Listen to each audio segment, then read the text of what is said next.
What's going on, everybody? Mortem here, this time bringing you a lore primer for Warhammer 40k Rogue Trader, which launches in less than a week from now. But when the game was initially announced from Owlcat Games, its developer, I knew I wanted to cover it because they had made one of my favorite previous games in the same genre, but I didn't know, honestly, much of anything about Warhammer 40k, just kind of one of those things that passed me by. So I needed to do a bunch of reading and research and learn all about the setting, which I have done, but with this video, I'd like to make that much easier for people who might be either in the same situation or just looking to brush up before the launch of the game itself. I did want to mention a variety of important things here at the beginning to sort of set the stage. This video is for people who don't know much of anything at all about the setting, because reality is, if you know about the setting, you're pretty much good to go already. If you're wondering what you, as someone who is familiar with it, might want to know ahead of Rogue Trader, the answer is not much. You might want to look up the Coronis Expanse where the game takes place, and of course Rogue Traders themselves, but realistically that's about all you need to know in terms of the lore. So for everyone else who knows next to nothing about the setting, what I wanted to do was take my experiences playing the game throughout alpha and beta and a pre-release version, get all of the core concepts together and explain those, because another important thing to remember is that all I'm going to be covering in this video is some short explanations of the most important stuff. This is far from everything there is to know about Warhammer 40k,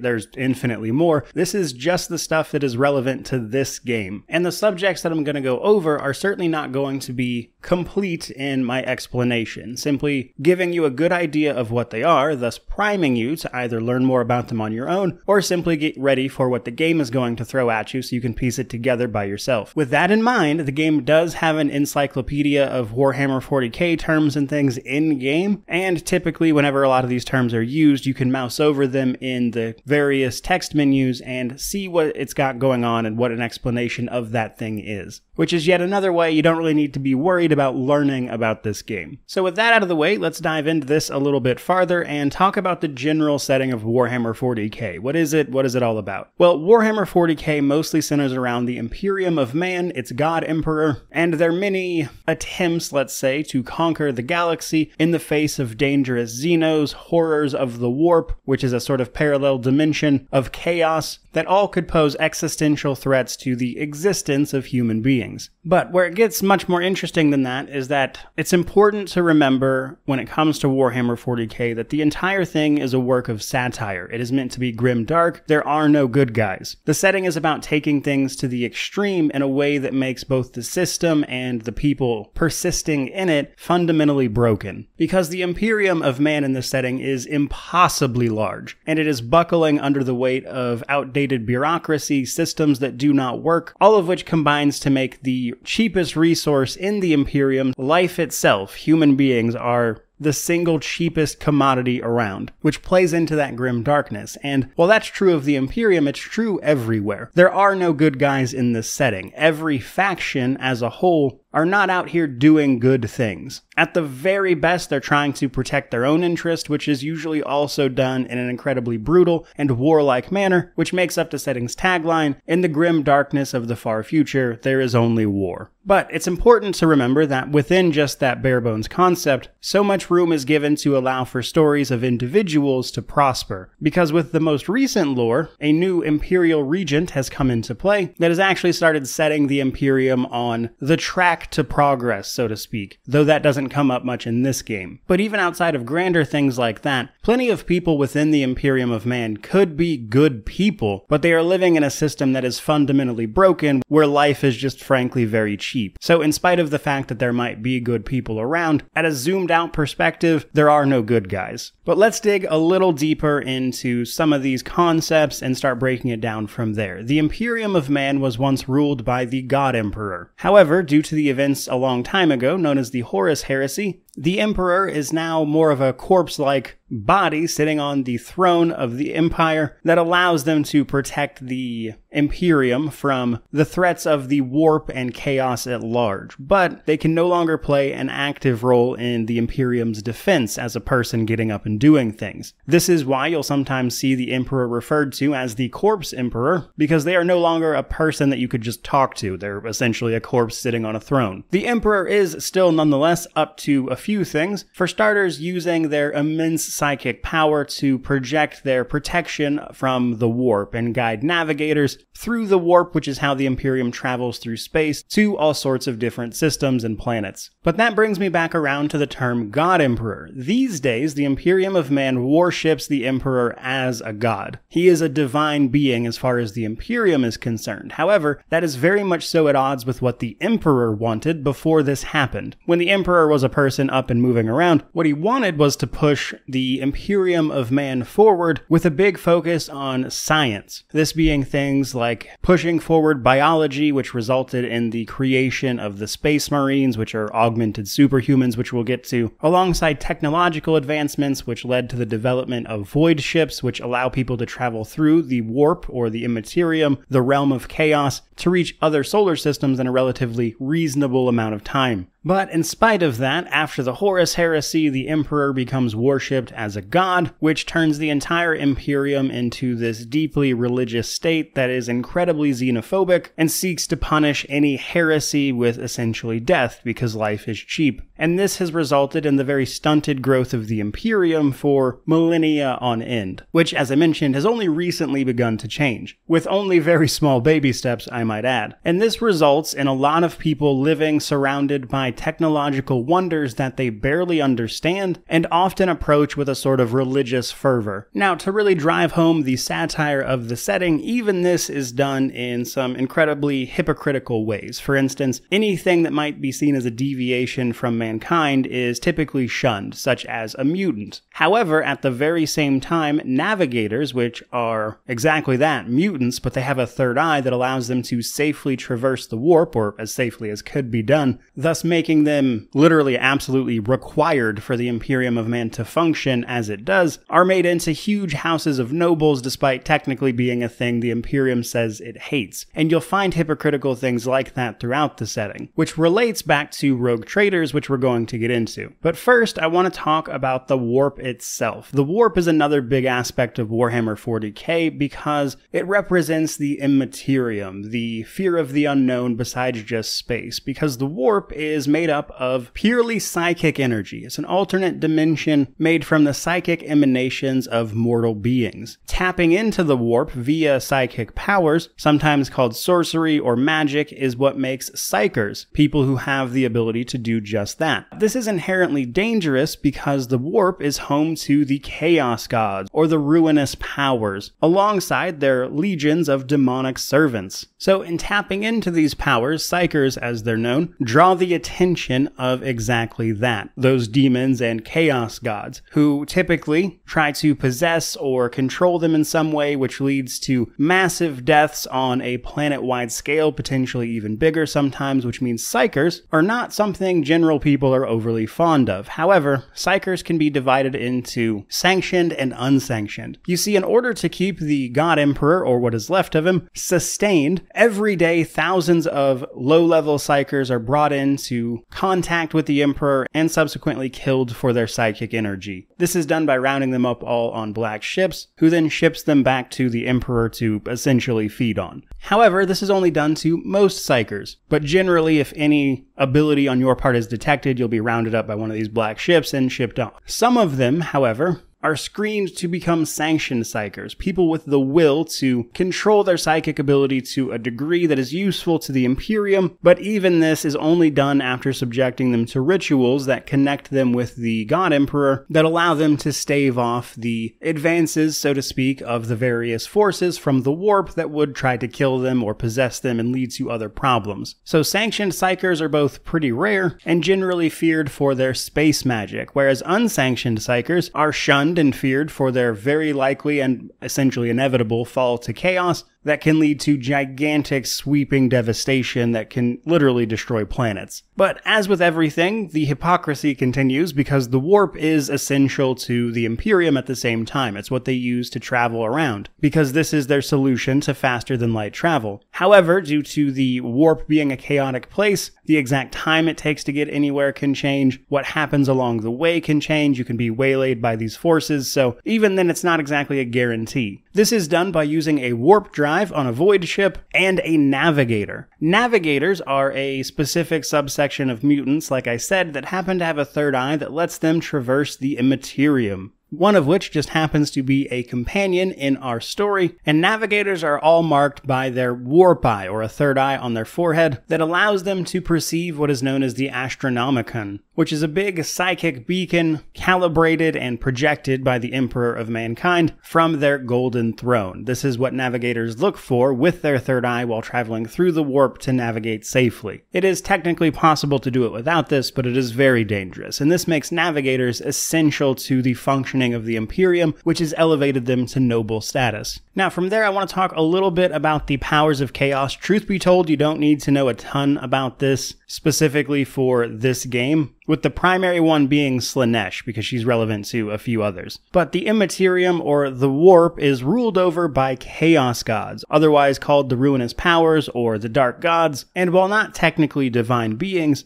they are, curiously enough, directly tied to the existence of mortal beings, as the warp is a dimension of psychic energy. That psychic energy is derived from the emotions and collective desires of sentient beings throughout the universe, which means they simply would not exist without the very people they are trying to destroy. So, in theory, if they ever actually succeeded in wiping out life, etc., they would also cease to be. There are 4 of these entities, though technically more could be created, which was the case for Slaanesh, as originally there was really only 3, and Slaanesh just so happens to be the most important to the story of Rogue Trader. But a brief rundown is we have Khorne, the Lord of Battle, Tzeentch, the ever-changing Architect of Fate, Nurgle, the Lord of Disease and Decay, and Slaanesh, she who thirsts, or pleasure and excess, to the point of perversion, each of which has their own cult of followers, as they often sway people by granting them boons or changing them in some way, though this usually is to their detriment as much as their benefit, but some of which are elevated to demonic princes, which is done because, again, their influence in the real world is what grows their power in the warp, and these gods are at odds with each other as much as they are with the Immaterium. So what they focus on at any given moment can shift just as chaos would. But what's important to know, and the reason I'm telling you this, is that when followers of these gods or chaos die, their souls go to that entity. But moving on a little bit, as the Imperium fights what is effectively an unwinnable war against both Xenos and the Warp itself, let's talk about the religious branch of the Imperium. The Ecclesiarchy, or the Adeptus Ministorum, is the official state church or religion of the Imperium, which mandates that the Emperor, or the God Emperor, is in fact a divine being who must be worshipped and respected. Though this does lead to all sorts of parallels to real-world things with religion, like conflicting interpretation of the means or exact dogma, so to speak, which is important when we talk about the Adeptus Mechanicus soon. The tenets, or the Imperial Creed as it's known, make up some of the biggest facets of the Imperium, which is basically, as I mentioned, the Emperor is in fact a god. It is the duty of the faithful to purge heretics, such as psychers, witches, sorcerers, aliens, mutants, basically anything that isn't human, and to never question or disobey the Imperium at large. And the reason that is not vastly more specific is because of the way the Imperium of Man rules the galaxy, or the worlds it controls. Each individual world in the Imperium can be vastly different from one another, because as long as the tithe of each planet is paid to the Adeptus Administratum, which is the bureaucracy of the Imperium, then realistically those governors are allowed to rule that planet just about any way they see fit, really driving home the fact that life is cheap,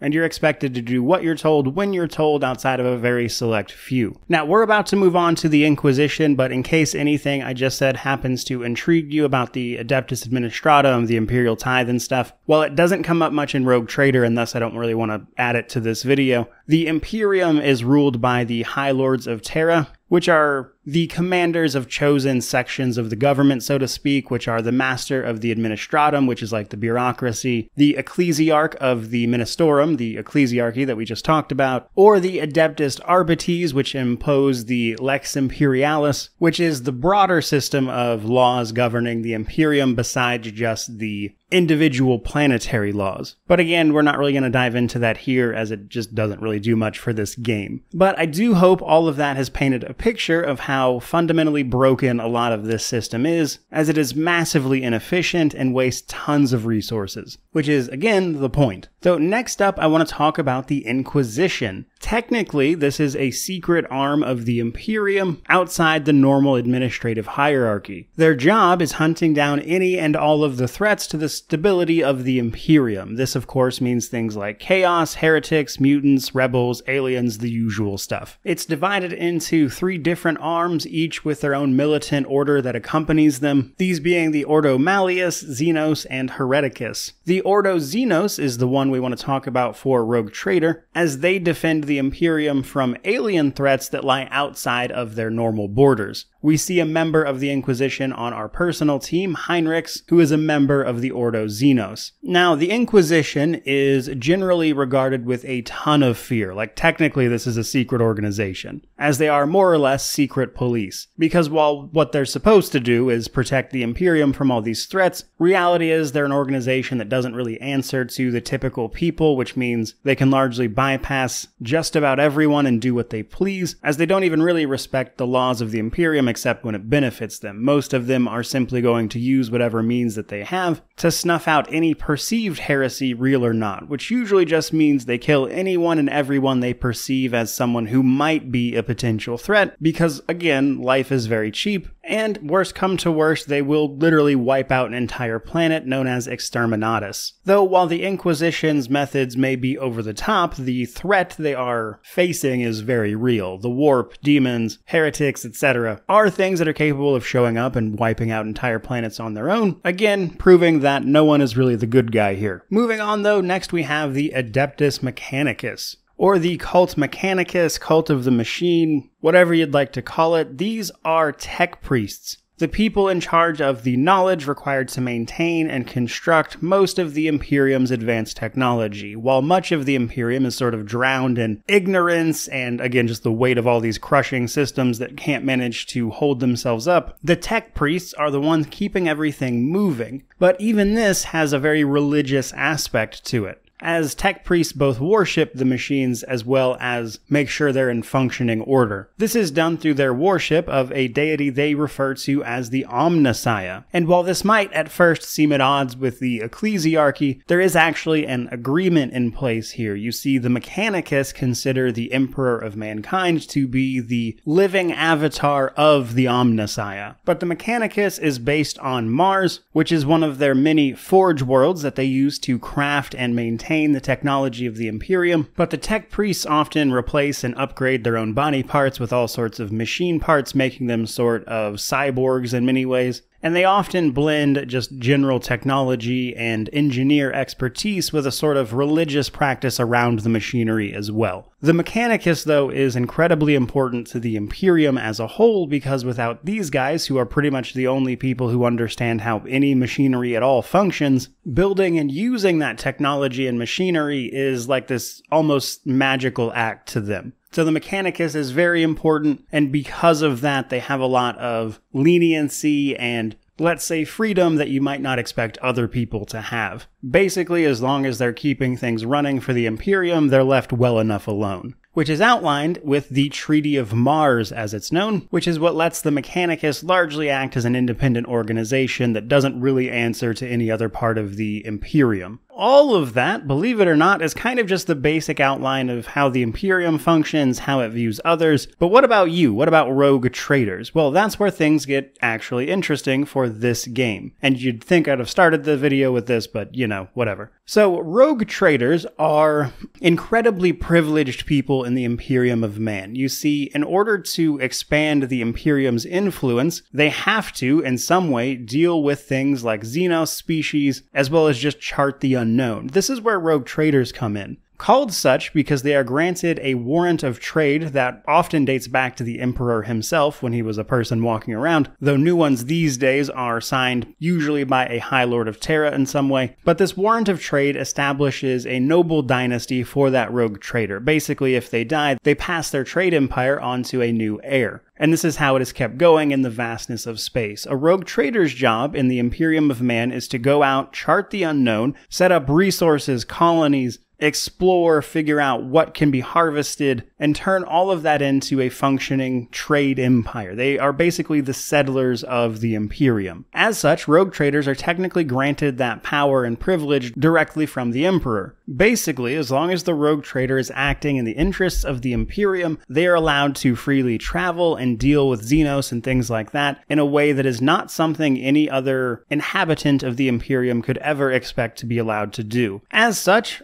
rogue traders are explorers, they are literal merchants, they do deal in the trading of merchandise, but generally they are simply exceptional people given an incredibly dangerous job of expanding the Imperium's borders, which they are granted the freedom to do largely however they want, which is where the interesting portions comes in, because that, of course, leaves it open to interpretation how they do that, which often puts them at odds with the Inquisition. Rogue traders and the Inquisition are an interesting bunch, because technically they are on the same level in terms of authority. But given rogue traders' job to interact with Xenos and things like that, that any other interaction with would be considered heresy and thus the Inquisition would kill you over, puts rogue traders within the Inquisition's sights kind of just by default. But put simply, their one job is simply to expand the borders of the Imperium, which brings us to the Coronis Expanse, where the game takes place. The Coronis Expanse is a dangerous, relatively unexplored region of the galaxy. It is separated from the bulk of the Imperium by a bunch of warp storms that typically make travel almost impossible. There is one path through, however, typically known as the Maw, but even that is pretty treacherous.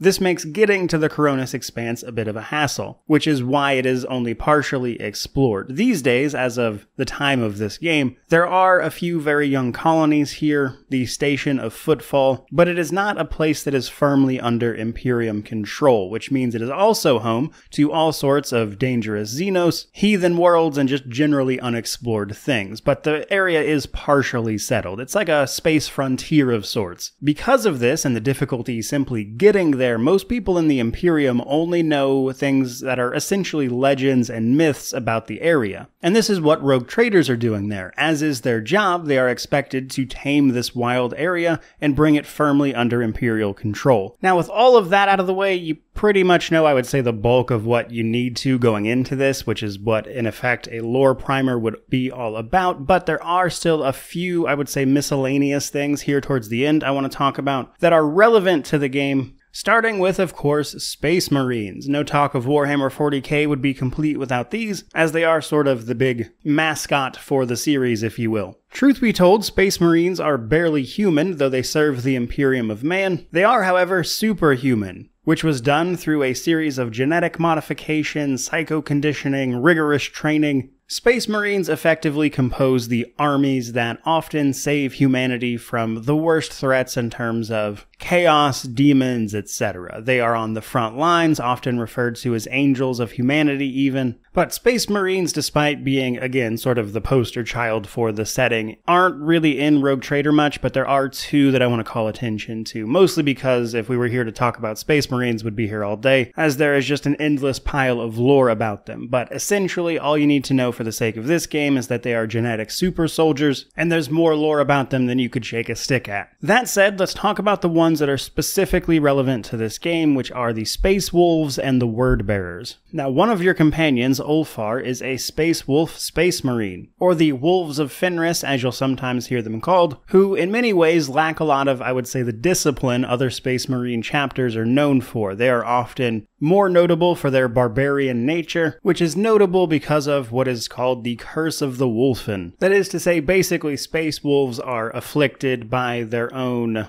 gene seed, which is used to create individual Space Marines, but the one specific to Space Wolves leaves them susceptible to completely giving over to their rage and instinct, which turns them into mutants known as Wolfen. Now, the other chapter of Space Marines you need to be aware of is a traitor legion known as the Word Bearers, as some Space Marines over the long years of their existence have in fact given themselves over to the ruinous powers, and at the forefront of that are the Word Bearers. They were one of the original Space Marine legions. They were among the first to treat the God Emperor as just that, a god. However, remember that at this time, the Emperor did not want to be seen as a god. which resulted in the Emperor razing the Wordbearers' capital city of Monarchia, effectively rebuking them and calling them personally to him and essentially correcting them outright in person, embarrassing them in front of everyone. And during the Horus Heresy, when the Emperor was wounded and forced to become the Corpse Emperor, it was the Wordbearers that were among the treacherous Space Marines that allowed that moment to happen. So the Wordbearers were once his most ardent supporters and are now among his biggest detractors. These days, they serve the ruinous powers as the true gods. They are often seen preaching and pushing people towards them. But essentially, Wordbearers believe these days that humanity must worship chaos as their divinity, greatly twisting, of course, their original purpose. Now, that does finally bring us to the last thing I want to talk about, which is the Eldari and the Drukhari, or Space Elves, basically, as what would a fantasy setting be without some manner of elf. The Eldari, or the Eldar, once upon a time, pretty much ruled the galaxy. They were at the absolute apex of civilization, everything was taken care of, but due to the fact that there was basically no challenges left, their entire society started looking more and more towards hedonism and, let's say, amoral practices to fill their time with, which, as it overcame their society as a whole, eventually led to the birth of the Chaos God Slaanesh, She Who Thirsts. The birth of this Chaos God effectively destroyed their entire galaxy-spanning empire, turning a great many of them into Drukhari.